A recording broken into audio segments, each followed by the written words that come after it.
Hey, good afternoon. Kathy Beatty here with Divorce Support Anonymous on how to have a breakthrough Christmas. You'll notice the background's a little bit different tonight, this afternoon.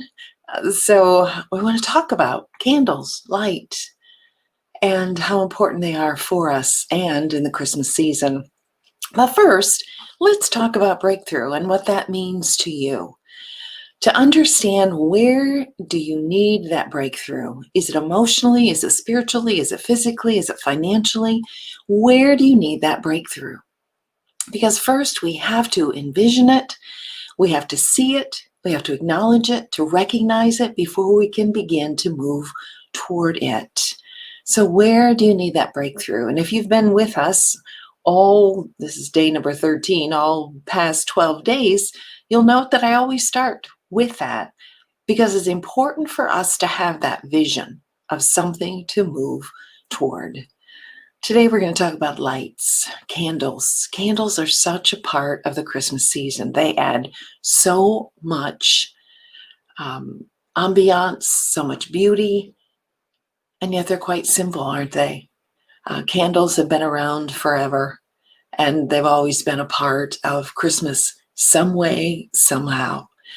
And that may be in the very many years ago, they had live trees with real candles on them. How in the world they didn't burn down houses, I do not know.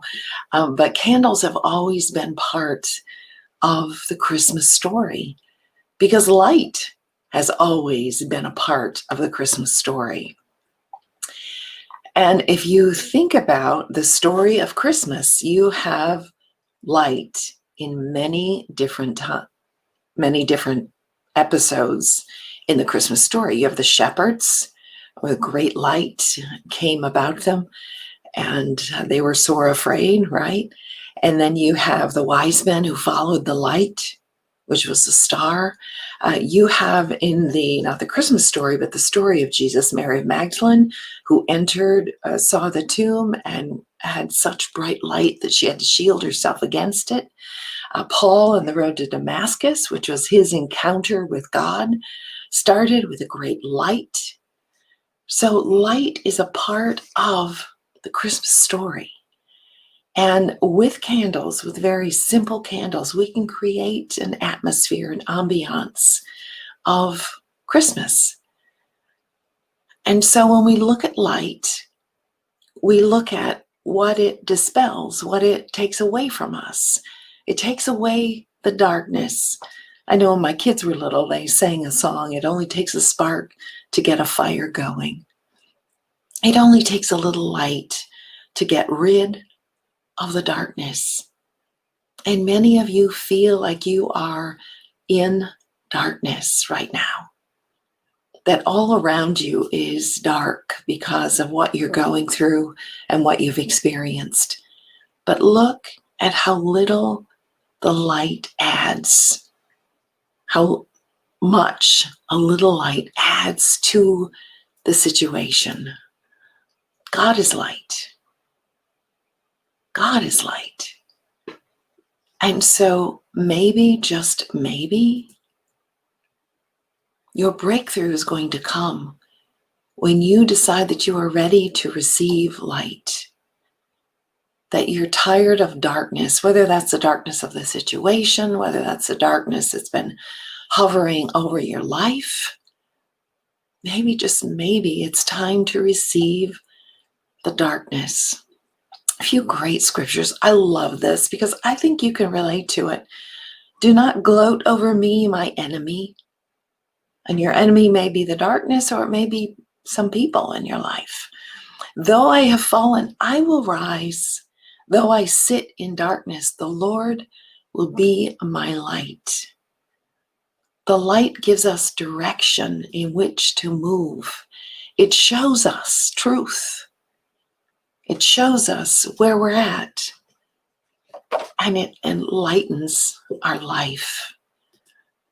The light shines in the darkness, and the darkness does not overcome it. And John was talking about Christ. Yeah, there's a lot of darkness, but the light comes, and the darkness can't overcome it. Think of how black and dark it can be, and simply by the light of one little flicker of candle, that light can be gone. The people living in darkness have seen a great light.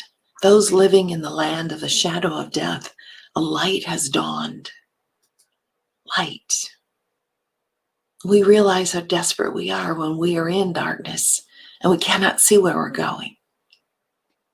And light shows us the path, the way. I'm the light of the world, Jesus said.